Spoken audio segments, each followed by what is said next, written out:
This year, Lehigh Valley Field Hockey saw the rise of new champions and the return of champions past. But even teams that didn't win a title this season had plenty to be proud of. Take the Bangor Slaters, for instance. The Slaters finished the season with a 9-3 overall record, the best record in the East Division of the Colonial League. And on October 7th, we covered the Bangor Slaters live on their home field as they took on Saucon Valley.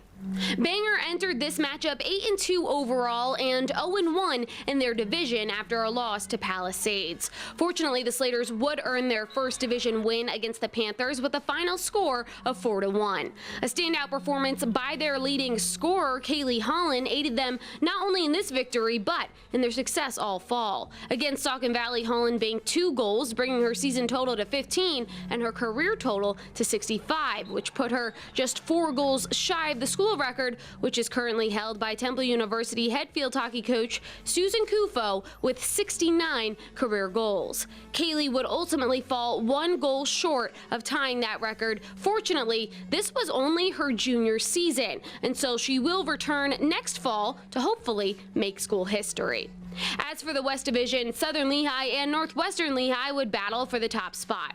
Southern Lehigh, the defending Colonial League champions, would better the Tigers in both regular season bouts, but the rivals met a third time in the Colonial League finals, and Northwestern would take down the defending champs 2-1 in an overtime thriller. Scoring the game-winning goal was Greenlee McGeehee with less than 2 minutes to play in the first OT, and that would earn Northwestern Lehigh their first Colonial League crown in 18 years. This is one of the moments that we've been waiting for since I'm a freshman. I mean, it's always, those big teams that are always successful, and coming in, we obviously have a target on our back from districts last year, but coming together and really putting this win after the 2 defeats in the regular season, we knew like this is exactly what we wanted to do, and we did it. The program itself is climbing, and it's a tribute to the seniors. It means a lot to bring that trophy back home to the school after such a long time.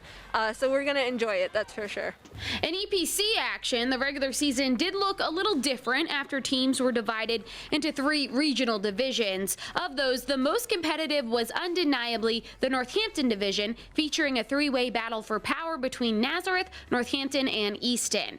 On October 19th, Easton and Nazareth met for the first time. Easton entered with a 7-1 record, while Nazareth came in 7-2-1. Both teams had previously lost to Northampton, who also had 7 wins at the time.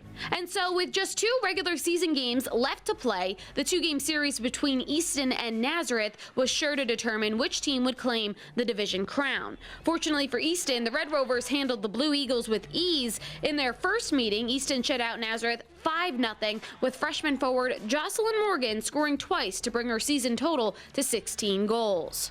I think she's such a great addition to our forward line. We were always a quick forward line, and she helps them shine even brighter. I think she just is such a great addition to our team and to our attack. And then I think the same thing, the speed that we already have helps her shine. And so I just think it's, she fits right in. You wouldn't even tell that she was a freshman and she hasn't been here a while. But she does. She's so complimentary to them, and they compliment her, and works for us really well. Morgan would play a big role in Game 2 of the series as well. In that matchup, Easton defeated Nazareth 7-0, earning the Rovers the Northampton Division title. Pocono Mountain East took the Monroe Division crown, and the Emmaus Green Hornets would take the Lehigh Division championship with ease. As I mentioned before, Easton and Northampton had split their regular season series 1-1, and after Easton swept Nazareth at the end of the regular season, that set the stage for a 3rd meeting between the Concrete Kids and the Red Rovers, one that would take place in the District 11 3A semifinals. Now, when it comes to the district tournament, Northampton and Easton have a little bit of history. In fact, coming into this matchup, Easton had eliminated Northampton from the district tournament 2 years in a row. Northampton head coach Carrie Saul and her team still felt pretty confident. After all, they were the only team to beat Easton at that time. But throughout the game, senior forward Sophie Emmon was a constant threat to the Northampton cage. Junior keeper Katie Schrader did a great job of fighting her off throughout the matchup. Unfortunately, a controversial illegal save was called against Northampton early in the first half, resulting in a stroke that Giovanna Ambrosino would count for the Rovers to give them a 1-0 advantage. Northampton was unable to get on the board after that, and so Easton would advance to the District 11 3A finals, where they would meet the Emmaus Green Hornets for the 4th straight year. That's where Easton's run came to an end. The Herbine sisters of Emmaus would score 5 of the Green Hornets' 7 goals. Older sister Annika Herbine had 3 of them, while her younger sister Rachel banked 2, helping the Green and Gold earn their 32nd straight district title. Southern Lehigh would win in the 2A classification. Bree Stock scored the game-winning goal against Pocono Mountain East for a 2-1 Spartan victory, while Northwestern Lehigh ran away with the 1A championship. They also won 2-1 over Moravian Academy thanks to Greenlee McGeehee, who scored the game winner with just 36 seconds left to play in regulation. Heading into state tournaments, we legitimately had 3 local teams with enough talent to win a state championship. Of course, winning a state title sometimes takes a little bit more than talent. Northwestern Lehigh was eliminated from the 1A classification by District 4's Bloomsburg in the quarterfinal round, and Southern Lehigh was eliminated during the semifinal round by District 12's Archbishop Carroll. But things went a little differently for the Emmaus Green Hornets. Emmaus would face the Honesdale Hornets in the quarterfinals of the 3A tournament. This was the first time in school history that Honesdale had ever reached the state tournament, and well, they got a rough first draw, having to take on the 12-time state champions in Emmaus. The Green Hornets would advance to the semifinals, barely breaking a sweat in an 11-0 victory. The game marked senior keeper Bailey Teets' 11th shutout of the season. As a keeper, especially for Emmaus, it's not the most exciting to be back there, and you've just kind of got to keep yourself mentally ready. Defense wins championships, and that's how it's going to be in this state tournament.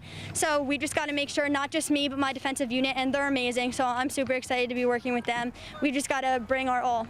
And Teets was right. The competition would get a whole lot tougher in their semifinal meeting with Central Bucks East. In fact, the game would be scoreless heading into the 4th quarter when a third party was called against Central Bucks inside their circle, awarding Emmaus a penalty corner. The Green Hornets fed the ball to Annika Herbine, and ready at the post was number 13, Kylie Faust. That goal would be the junior defender's 7th of the season and the only goal of the game, meaning Emmaus was heading to the state finals.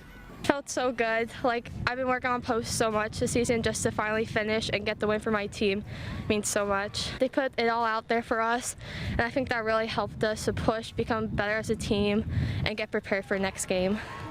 For this group of Green Hornets, heading into a state championship game was new territory. Emmaus hadn't advanced to the state finals since 2016 when they beat Palmyra. Since then, they were unable to get past the semifinals. But on November 21st, this Emmaus squad came in with a mission, and it seems like nobody was going to stop them. Kylie Faust would open up the scoring for Emmaus halfway through the first, assisted by Jenna Velnab to earn an early 1-0 lead. Not long after, though, the Herbine sisters wanted a slice of that scoring action. Annika Herbine passing through to her little sister Rachel Herbine for the final touch. The score 2-0 Emmaus, and eventually the Green Hornets would go on to win this game 4-0. Bailey Teets had 12 saves in this matchup, ending her senior season with 13 shutouts and a state championship. I can't put a word to it. This is what we've been working for 4 years, and now it all came to fruition, and we're here, and we won a state championship, and it's just insane. Yeah, I've never played in this game before, so it really means the world to me and my teammates. For this moment right now, I was just imagining this every night before I went to bed. I was so excited for this moment, and I can't believe it's actually here. Sorry, I'm gonna cry. I'm gonna miss it. It's gonna be with me for the rest of my life, and I know these girls are like my sisters, so I'll be with them for the rest of my life too. Hoping you enjoyed this recap of the 2020 field hockey season and wishing you a very happy holiday. For the Service Electric Network, I'm Courtney DuPont.